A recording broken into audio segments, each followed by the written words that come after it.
नमस्कार दोस्तों, स्वागत है आपका प्रेम IAS अकेडमी में। तो आज हम लोग बीपीएससी एग्ज़ाम के प्रिपरेशन करते हुए बिहार स्पेशल के परिप्रेक्ष्य में सेकंड पार्ट को लेकर आए हैं और सेकंड पार्ट बिहार इतिहास का है। ठीक है, इसमें 50 इंपॉर्टेंट क्वेश्चन है जिसको हम लोग माइंड स्टॉर्मिंग करते हुए यानी पोस्टमार्टम करते हुए 300+ क्वेश्चन में कन्वर्ट करेंगे इसको। ठीक है, जो एग्ज़ाम में मोस्ट इंपॉर्टेंट आने की संभावना, प्रबल संभावना रखती है। ठीक है, चलिए हम लोग देखते हैं बिना देर किए हुए, ताकि वीडियो लंबा ना हो जाए। चलिए हम लोग आगे देखते हैं। फर्स्ट क्वेश्चन देखते हैं, किस शासक द्वारा सर्वप्रथम पाटलिपुत्र का राजधानी के रूप में चयन किया गया था? देखिए, उदयन के द्वारा हो जाएगा। ठीक है, उदयन हर्यक वंश के हर्यक वंश का राजा था। ठीक है, हर्यक वंश के संस्थापक बिंबिसार थे। ठीक है, बिंबिसार। और अजातशत्रु जो है ना, देखिए ऑप्शन ए में, ये इनके पिता थे, यानी उदयन के पिता अजातशत्रु, ये अपने पिता का ही हत्या करके ये आगे सिंहासन पर बैठे थे। ठीक है, यानी क्वेश्चन आ जाएगा कि प्राचीन काल में पाटलिपुत्र का राजधानी किसने बनाया था? तो उदयन। और यही क्वेश्चन अगर आ गया, आया भी है अदर एग्जाम में, मध्यकाल में या आधुनिक काल में पाटलिपुत्र या पटना को राजधानी किसने बनाया है? तो वो हो जाएगा शेरशाह सूरी। ठीक है, शेरशाह सूरी। चलिए आगे बढ़ते हैं। देखिए, शेरशाह के संदर्भ में निम्नलिखित में से कौन सा कथन सही है? ठीक है, देखिए, शेरशाह का उत्तराधिकारी उसका पुत्र इस्लाम शाह था। सही है, इस्लाम शाह है। शेरशाह ने 1542 ईस्वी में पुनः बिहार की राजधानी पटना को घोषित किया था। नहीं, 1542 नहीं, गलत हो जाएगा, यहाँ हो जाएगा 1547। ठीक है, देखिए तीसरा में दिया हुआ कि प्रसिद्ध कवि मलिक मोहम्मद जायसी शेरशाह के समकालीन थे। हाँ सही है, शेरशाह के समकालीन थे और इन्होंने पद्मावत पुस्तक लिखी थी, यही इन्हीं के काल में पद्मावत पुस्तक लिखी थी। अब चलिए यहाँ देखते हैं नेक्स्ट, तमार विद्रोह किस जनजाति ने किया था? तमार विद्रोह, यहाँ पे तो उराव जनजाति है, तमार विद्रोह उराव जनजाति। ठीक है, लेकिन हम गूगल में सर्च किए तो वहाँ पे मुंडा जनजाति बता रहा था जी, मुंडा, लेकिन इसमें थोड़ा सस्पिशन है, देख लीजिएगा, सर्च कर लीजिएगा। चलिए नेक्स्ट देखते हैं, मगध की प्रारंभिक राजधानी कौन थी? देखिए, मगध की प्रारंभिक राजधानी राजगृह थी। ठीक है, इसको गिरिब्रज के नाम से भी जाना जाता है। यहाँ क्वेश्चन ऐसे पूछतेगा कि राजगृह या गिरिब्रज कितने पहाड़ियों से घिरी हुई है?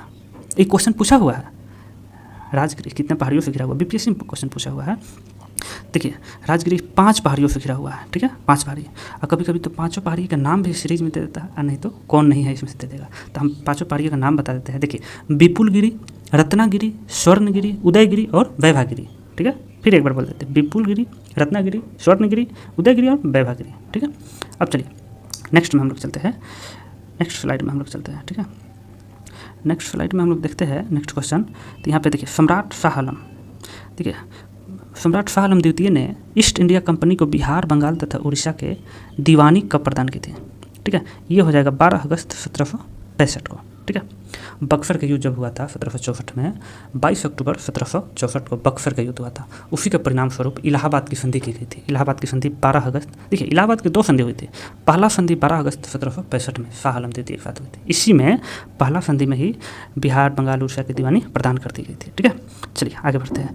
मध्यकाल में बिहार शरीफ नगर प्रसिद्ध था, किसके लिए प्रसिद्ध था? देखिए, केंद्र के लिए उदनपुरी भी वहाँ पे है बिहार शरीफ में, शिक्षा के लिए भी, विद्या के लिए, धार्मिक मामले के लिए भी, प्रशासनिक के रूप में भी था, लेकिन व्यापारिक रूप में नहीं था। ठीक है, इसलिए ऑप्शन नंबर सी हो जाएगा इसका। ठीक, आगे चलते हैं। चंपारण में गांधी जी को आमंत्रित किसने किया था? देखिए, राजकुमार शुक्ल। तो इतना हाईलाइटेड क्वेश्चन है, कितना बार पूछा, लेकिन क्वेश्चन पूछ देगा कि राजकुमार शुक्ल किस कांग्रेस अधिवेशन में गांधी जी को आमंत्रित किए थे? तो ये लखनऊ अधिवेशन। ठीक है, कब हुआ था लखनऊ अधिवेशन? 1916 में हुआ था। ठीक है, लखनऊ अधिवेशन 1916 में हुआ था। ठीक है, इसी में गांधी जी आए थे और राजकुमार शुक्ल जाकर आमंत्रित किए। ठीक है, और क्वेश्चन आता है राजकुमार शुक्ल गांव का नाम क्या है? ये क्वेश्चन पूछा हुआ है। तो उनका नाम है मुरली भरावा, मुरली भरावा या मुरली भितरावा, जो भी बोलता है लोग, लेकिन मुरली का नाम है, याद रखिएगा। ठीक है, चलिए आगे चलते हैं। पटना में स्थापित डेनिश फैक्ट्री पर किसने आधिपत्य स्थापित किया था? आधिपत्य मतलब अधिकार जमाने लेना। डेनिश फैक्ट्री उस पर किसने अधिकार कर लिया? तो अंग्रेज कंपनी। ठीक है, डेनिश आगे फैक्ट्री खोला, बाद में अंग्रेज ने उस पर अधिकार जमा लिया। ठीक है, अब चलिए हम लोग आगे चलते हैं। अब देखिए नेक्स्ट स्लाइड में हम लोग चलते हैं, आगे बढ़ते हैं। देखिए क्वेश्चन है, निम्नलिखित में से मगध का कौन सा राजा सिकंदर के समकालीन था? तो धनानंद। ठीक है, धनानंद सिकंदर के समकालीन थे। ठीक है, और धनानंद किस वंश के शासक थे? तो नंद वंश के शासक था। ठीक है, धनानंद। और देखिए, धनानंद को किसने हराया था? क्वेश्चन आता है, चंद्रगुप्त मौर्य ने। ठीक है, और चंद्रगुप्त मौर्य ने हराकर नंद वंश को ख़त्म किया और उसी की जगह पे मौर्य वंश की नींव डाली थी। क्वेश्चन यहाँ आता है कि मौर्य वंश की नींव कब पड़ी थी, चाहे मौर्य वंश की स्थापना कब, कौन सदी में हुआ था, तो 5वीं सदी में, याद रखिएगा 5वीं सदी में हुई थी। थोड़ा कन्फ्यूजन है, थोड़ा इसको हटाइए लीजिए, ठीक है, बाद में देख लेते हैं, ठीक है। अब चलिए आगे देखते हैं, निम्नलिखित में से किस मेले में कृषि वैज्ञानिकों द्वारा विकसित किस्मों की प्रदर्शनी लगाई गई है, ठीक है, तो सबौर मेला में, ठीक है। सबौर मेला कृषि के लिए कहाँ पे है, भागलपुर में है, ठीक है, भागलपुर। अब क्वेश्चन यहाँ आ जाएगा कि बिहार कृषि विश्वविद्यालय कहाँ पे है, तो भागलपुर में, सबौर में ही होता है, ठीक है। अब आगे चलते हैं, बिहार का अंतिम अफगान सुल्तान कौन है, बिहार का अंतिम अफगान सुल्तान बोले या बंगाल का अंतिम सुल्तान बोले, ठीक है, या अंतिम शासक बोले, दोनों बोलेगा दाऊद खां कर्रानी बोल दीजिएगा, ठीक है, दाऊद का कर्रानी दोनों है, सही हो जाएगा, ठीक है। दाऊद का कर्रानी किस वंश का था पूछ देता है, तो कर्रानी वंश, किस वंश, कर्रानी वंश के था दाऊद का कर्रानी, ठीक है। चलिए अब आगे चलते हैं, गांधी जी ने भारत में पहली बार सत्याग्रह आंदोलन कहाँ किया था, ये तो सब लोग जानता है, चंपारण में, ठीक है। और कब किया था, याद रखिएगा 1917 में, ठीक है, राजकुमार शुक्ल के कहने पर। किस प्रथा को अंत किए थे, 3 कठिया प्रथा, 3/22 व्यवस्था था, इसको ख़त्म किए और पूरे भारत में इनका पहली बार पहचान बना था, ठीक है। अब चलिए, संथाल विद्रोह कब हुआ था, संथाल विद्रोह हुआ था 1855-56 में, ठीक है। नेता पूछ देता है, इसका लीडर कौन था, तो सिद्धो कानू, और इसका चचेरा भाई चांद भैरव भी है, लेकिन सिद्धो कानू हुआ था, ठीक है। चलिए अब आगे आते हैं, फ्रांसीसियों द्वारा पटना में माल गोदाम किसके लिए स्थापित किया गया था, फ्रांसीसियों द्वारा, ठीक है, सोरा उत्पादन के लिए फ्रांसीसियों द्वारा पटना में माल गोदाम को स्थापित किया गया था, ठीक है। अब चलिए, सौराष्ट्र में शादी विवाह के संबंधित मेला किस माह में आयोजित किया जाता है, तो ये जेठ आषाढ़ में होता है, ठीक है। चलिए, कुंवर सिंह जमींदार थे, कहाँ के, जगदीशपुर के। कुंवर सिंह के भाई का नाम अमर सिंह था, याद रखिएगा, ठीक है, कुंवर सिंह का अमर सिंह था, ठीक, ये जगदीशपुर के जमींदार थे। चलिए आगे बढ़ते हैं, बिहार में सर्वप्रथम किस विदेशी कंपनी का आगमन हुआ था। अब देखिए क्वेश्चन आ गया, सबसे पहले विदेशी कंपनी कौन आया था बिहार में। देखिए यहाँ अगर सबसे पहले पूछेगा बिहार में पूछा तो यहाँ डच मारिएगा, ठीक है। 1932 में ये क्वेश्चन बीपीएससी पूछा हुआ है, इतना इंपॉर्टेंट है कि क्वेश्चन पूछा हुआ है बीपीएससी, ठीक है। 1932 में आया है और पटना कॉलेज में फैक्ट्री आया था डच का। लेकिन भारत लेवल पे, इंडिया लेवल पे पूछे कि सबसे पहले कौन कंपनी आया था विदेशी, तो वो हो जाएगा पुर्तगाली, ठीक है। अब चलिए पुर्तगाली सबसे पहले 1503 में कोचीन में अपना फैक्ट्री को प्लांट किया था, ठीक है। अब चलिए नेक्स्ट स्लाइड पर हम लोग चलते हैं, नेक्स्ट स्लाइड आ गया। अब देखिए, बिहार पर बख्तियार खिलजी के हमले का विवरण सबसे पहले कहाँ मिलता है, तो यहाँ देखिए तबकात ए नाफरी एक पुस्तक है, तबकात ए नाफरी, इसका लेखक पता है कौन है, मिन्हास उस सिराज, ठीक है, इसका लेखक है तबकात ए नाफरी के, ठीक। आई बख्तियार खिलजी, क्वेश्चन आ जाएगा, बख्तियार खिलजी भारत पे या नालंदा विश्वविद्यालय को इसी ने ध्वस्त किया था, लाइब्रेरी को इतना जला दिया था कि 3 माह तक लगातार, क्वेश्चन आता है कितने माह, 1 माह, 2 माह, 3 सप्ताह, यानी 3 माह तक लगातार जलते हुए रहा था लाइब्रेरी, ठीक है। यानी कब आक्रमण किया था, 1199 में, हाँ 1199 में बख्तियार खिलजी ने आक्रमण किया था, ठीक है, बिहार पे। चलिए अब आगे बढ़ते हैं, पटना में मेले का आयोजन किया गया, पटना पुस्तक मेले का आयोजन कहाँ किया गया था, पटना पुस्तक मेले का आयोजन कब से प्रारंभ किया गया है बिहार में, तो 1985 से प्रारंभ किया गया है, ठीक है। चलिए, महावीर स्वामी का जन्म कहाँ हुआ था, ये तो हम लोग जानते ही हैं, कुंडलग्राम। हाँ क्वेश्चन आ जाएगा कुंडलग्राम कहाँ है बिहार में, तो वैशाली में, ठीक है, वैशाली में है कुंडलग्राम, ठीक है।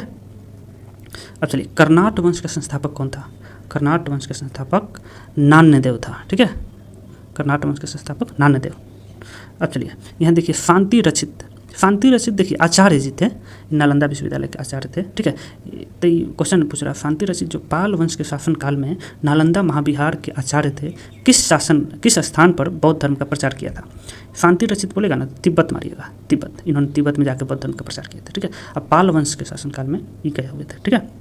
चलिए, निम्नलिखित में से किस चित्र शैली में तेज रंग का प्रयोग नहीं किया जाता है, ठीक है, तो ये हो जाएगा पटना कलम शैली में। पटना कलम चित्रकला में तेज रंग का प्रयोग नहीं किया जाता, चटक रंग यूज होगा ही नहीं उसमें, ठीक है।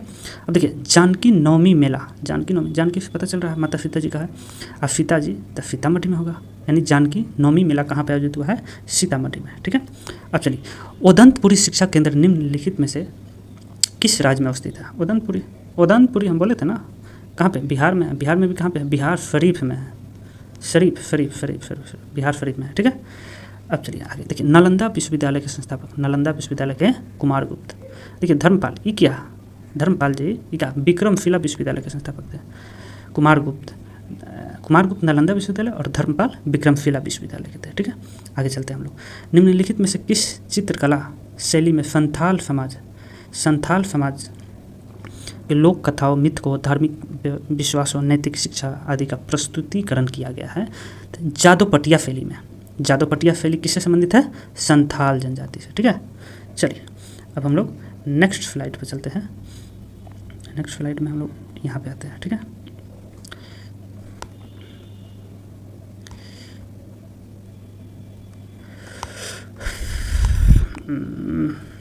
सॉरी, देखिए नेक्स्ट स्लाइड में हम लोग आ गए यहाँ पे। देखिए यहाँ पे मैच करने के लिए दिया है। देखिए महावीर स्वामी को हम लोग जानते हैं, इनका जन्म कुंडलग्राम में हुआ था। महावीर का कुंडलग्राम, यानी पहला का तीन है, पहले नंबर ही मिल रहा है, ठीक है, पहला का 3। देखिए आर्यभट्ट का जन्म हुआ था पाटलिपुत्र कुसुमपुर में, ठीक है। महात्मा बुद्ध कपिल वस्तु लुम्बिनी नेपाल के वन में जन्म हुआ था उनका। अब बुद्ध घोष कुंडलग्राम, ठीक है, कुंडलग्राम सॉरी, बुद्ध घोष को बोध गया खटक में हुआ था। अब चलिए नेक्स्ट बढ़ते हैं, यानी ऑप्शन नंबर ए हो जाएगा इसका सही। देखिए नेक्स्ट इसका है कोहबर भित्ति चित्र में तोते का चित्रण, कोहबर भित्ति चित्र में तोते का चित्रण क्यों किया जाता है। तोते देखिए ज्ञान के प्राप्ति के लिए तोता का चित्र बनाया जाता है कोहबर में, ठीक है। कोहबर उसको कहा जाता है जो शादी ब्याह से पहले हस्बैंड वाइफ को एक घर में रखा जाता है, वैसे कोहबर होता है, ठीक है। अब देखिए निम्नलिखित में से विचार कीजिए, जट जटनी दाम्पत्य जीवन पर आधारित लोक नाट्य है, सही है। समाज चकेवा नाट्य का आयोजन कार्तिक शुक्ल पक्ष के सप्तमी पूर्णिमा के दिन होता है, हाँ सही बात है, दोनों सही है, ठीक। चलिए आगे बढ़ते हैं। निम्न में से किसने बिहार में पहली कांग्रेस मंत्रिसभा का नेतृत्व किया था। देखिए श्री कृष्ण सिंह का अन्य नाम क्या था, श्री बाबू इनको कहा जाता था, और बिहार केसरी के नाम से भी इनको श्री कृष्ण सिंह जी को जाना जाता है, ठीक है। पहला मुख्यमंत्री भी बिहार के श्री कृष्ण सिंह थे, ठीक। आगे चलते हैं। देखिए ये कब तक रहे थे, याद है, श्री कृष्ण सिंह का कभी कार्यकाल पूछ लेता है, तो देखिए कार्यकाल इनका श्री कृष्ण सिंह का कार्यकाल है, कहाँ है याद, देखिए अभी ध्यान नहीं आ रहा है। कार्यकाल 1946 से, कहाँ गया, 1946 से 61 तक है, 1946 से 1961 तक सबसे ज़्यादा टर्म तक ही रहे हैं, ठीक है, मुख्यमंत्री। अब चलिए आगे देखते हैं। सासाराम स्थित शेर शाह का मकबरा किस शैली का सर्वश्रेष्ठ नमूना है। तो ये देखिए अफ़गान शैली को हम लोग भारतीय इस्लामिक शैली भी बोल सकते हैं। अफ़गान शैली को भारतीय इस्लामिक शैली भी बोला जाता है, ठीक है। हाँ, शेर शाह के मकबरा को लाल बलुआ पत्थर से बनाया गया है, ठीक है। आगे चलते हैं। देखिए बिहार में धान रोपते समय, देखिए कला संस्कृति क्या रहा है, बिहार में धान रोपते समय कौन सा गीत गाया जाता है। तो इसमें चोंचर गीत गाया जाता है, चोंचर गीत, ठीक है। चोंचर गीत बिहार में धान रोपते हुए गाया जाता है, ठीक है। निम्नलिखित कथनों पर विचार कीजिए। चिरांद जो है, देखिए चिरांद फरन में है, तो सब लोग जानते हैं, सही है। जरासंध का अखाड़ा राजगीर में स्थित है, सही है, राजगीर नालंदा में। जरासंध और भीम का बैटल, क्वेश्चन आता है कि जरासंध किसके साथ संबंध रखते हैं। तो जरासंध और भीम जी जो है ना, भीम जरासंध का दम 2 टुकड़ा करके 2 पार्ट में बॉडी को काट दिया था, ठीक है। वहीं पे बैटल युद्ध हुआ था। तो पर्यटक के रूप में विकसित करने के लिए बिहार सरकार जरासंध अखाड़ा को विकसित कर रही है पर्यटक के रूप में, ठीक है। तो इसलिए इंपॉर्टेंट हो जाता है। देखिए यहाँ पे है बिरला मंदिर पटना में स्थित है, बिरला मंदिर पटना में स्थित है, ये भी सही है, ठीक है, यानी तीनों सही है, ठीक है। अब चलिए हम लोग नेक्स्ट स्लाइड पर चलते हैं, इसमें आ जाएगा इसका, देखिए ऑप्शन नंबर ए हो जाएगा इसका, तीनों सही है। अब चलिए पटना में पत्थर की मस्जिद का निर्माण किसने कराया था। पटना में पत्थर की मस्जिद का निर्माण किसने कराया है। तब परवेज, देखिए परवेज, ठीक है, मोहम्मद परवेज पटना का उसमें गवर्नर था, वही मध्यकाल में पटना का पत्थर की मस्जिद निर्माण किया। अब क्वेश्चन यहाँ आ जाएगा, परवेज को किसने स्थापित किया था बिहार में। तो परवेज के पिता का नाम क्या है। तब परवेज के पिता का नाम जहांगीर है, ठीक है, ये पिता का नाम जहांगीर है। इसका जहांगीर का जो है ना क्या बोलते हैं, जहांगीर के 4 गो बेटा था, ठीक है, फर्रुखसियर भी था, अब फर्रुखसियर बोल रहा है, क्या बोलते हैं, जो वहाँ जाके शरण लिया था गुरु सिख धर्म में, ठीक है, उतना सहरयार था, परवेज था, ये सब मतलब था लोग, ठीक है, और वहाँ पे जाके शरण लिया था, लेकिन अंतिम में जहांगीर ने उसको भी अर्जुन देव को मरवा दिया था, और गुरु अर्जुन देव 5वें सिख गुरु थे, उनको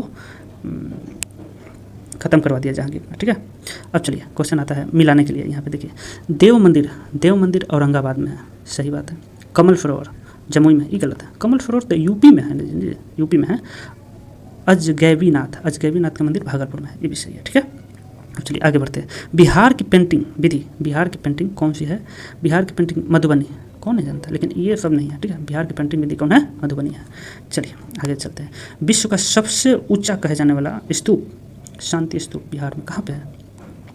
बिहार का सबसे ऊंचा कहे जाने वाला शांति स्तूप बिहार में कहाँ पे है? राजगीर में है, राजगीर में, ठीक है। ये क्वेश्चन आ जाएगा कि ये राजगीर में जो विश्व शांति स्तूप है किस पर्वत पे है, तो याद रखिएगा रत्नागिरी पर्वत पे है, ठीक है, रत्नागिरी पर्वत। और कब बना था? 1969 में बना था। कब? 1969 में बना था, मतलब 1969 में स्टार्ट हो गया था बनना, और 1993 में बन के कम्प्लीट हुआ था, ठीक है, 1993 में, ठीक। और ये बनाया कौन था? एक बनाने वाला क्वेश्चन आया हुआ है कि निर्माता कौन है, तो विश्व शांति स्तूप को बनाया है एक, पता नहीं नाम टेढ़ा लग रहा है, फूजी निस्टिस्ट, देखिए हाँ याद आ गया, फूजी निस्टिस्ट, कुछ चाइनीज़ नाम है, फूजी निस्टिस्ट, उसी ने बनाया था, ठीक है। फर्स्ट याद रखिए, फूजी आ जाएगा, कॉन्ट्रैक्ट मार लीजिएगा ऑप्शन में, ठीक है। चलिए अब देखिए 17वीं शताब्दी में भोजपुरी भाषा का विकास किसने किया था? 17वीं शताब्दी में भोजपुरी भाषा का विकास धरती एवं दरियादास ने किया था, ठीक है। 17वीं शताब्दी की बात बोल रहा है, धरतीदास एवं दरियादास ने, ठीक। अब देखिए कौन सा बिहार की मैथिली भाषा के प्रमुख नाटककार हैं? मैथिली भाषा का इसमें तो अशोक तई तो नहीं होगा, रामवीर तो स्वतंत्रता सेनानी थे। गौरी चौधरी है, गौरीकांत चौधरी, ये मैथिली भाषा के प्रमुख नाटककार थे, ठीक है। चलिए आगे बढ़ते हैं। बिहार के प्राचीन काल को कितने भागों में? 3 भागों में बांटा गया है, ठीक है। सोनेट क्या है? सोनेट एक धुन है, लय में गाने वाला कविता है, लय में गाया जाता है, जैसे कविता है ना, बड़े बड़ाई ना करे बड़े ना बोले बोल, वैसे ही लय में गाया जाता है। इसको उर्दू में सबसे पहले डॉक्टर अजीमुद्दीन ने सबसे पहले उर्दू में ये किया जाता है, ये अंग्रेजी में सोनेट बोला जाता है, इसको उर्दू में डॉक्टर अजीमुद्दीन ने किया था, ठीक है। चलिए नेक्स्ट स्लाइड पे चलते हैं।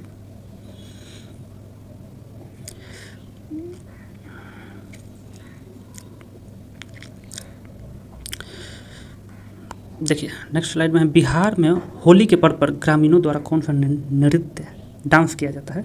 देखिए होली के पर्व पर तो वहाँ पे जोगिरा गाया जाता है, होली में जोगिरा गाया जाता है बिहार में, ठीक है। नव नालंदा महाविहार एक लाइब्रेरी के रूप में इसको विकसित किया, संग्रहालय लाइब्रेरी बोल रहे हैं। नव नालंदा महाविहार को संग्रहालय के रूप में विकसित किया गया है, और इसका स्थापना 1951 में किया गया था, और राजेंद्र प्रसाद उसमें राष्ट्रपति थे, ठीक है, वो आके स्थापना किए थे, उद्घाटन किए थे, सॉरी, ठीक है। पटना में किस सिख गुरु का जन्म हुआ था? पटना में गुरु गोविंद सिंह जी का जन्म हुआ है, ठीक है, हम लोग जानते हैं। बिहार की पहली प्रेस खड़गविलास प्रेस, बिहार की पहली प्रेस तो खड़गविलास नहीं है, ये बिहार बंधु है, बिहार बंधु भी है, लेकिन खड़गविलास इसमें दिया हुआ है। और इसने पहली बार किस लिपि में? कैथी लिपि में अनुसरण किया था, ये भी पहला है, लेकिन बिहार बंधु फेमस है, आधुनिक में है, ये थोड़ा पुराना हो गया। बिहार बंधु, ठीक है, ये पहला प्रेस है बिहार में मीडिया के रूप में, ठीक है। अब चलिए नेक्स्ट स्लाइड में हम लोग चलते हैं, और अंतिम स्लाइड है, नेक्स्ट और अंतिम है।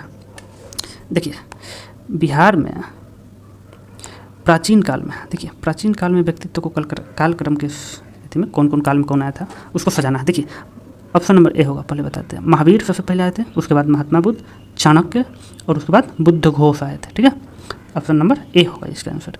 देखिए निम्न में से किस लोक नाटक में प्रमुख पात्र के रूप में भाई बहन को इसमें सम्मिलित किया गया है? भाई बहन को समा चकेवा लोक नाट्य है, इसमें भाई बहन को शामिल किया जाता है, ठीक है। बिहार को दिल्ली सल्तनत में शामिल करने वाला प्रथम सुल्तान कौन था? इल्तुतमिश था, लेकिन इल्तुतमिश के ही ऑर्डर पे ही कौन किया था? मलिक अलाउद्दीन जानी।